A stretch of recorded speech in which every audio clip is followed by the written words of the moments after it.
Welcome back to another random video. Today we're looking at 1971 Ford Econoline 300.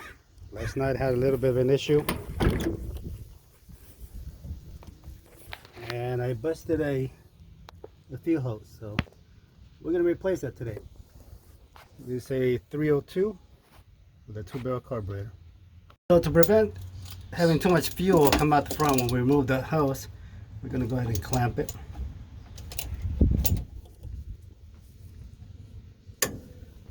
And by the looks of it, we need to replace this hose as well.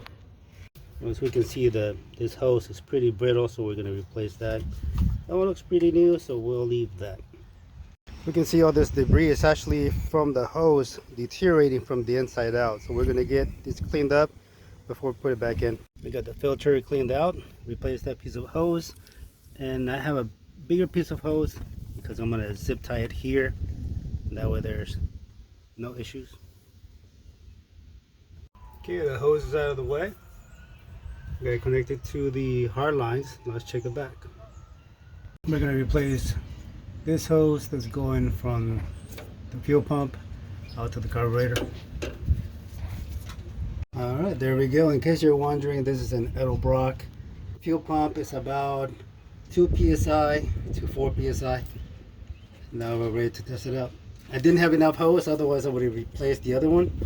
But at least I replaced the one that has the pressure. So let's check it out. And just to give you an idea of why I replaced it, I don't know if you can see, it's brittle, it's falling apart. So you're getting all that stuff into your fuel filter, clogging it up, and also into your carburetor. Let's see how cracked it is. Put a little bit of pressure. Yeah, it was time. Here we go.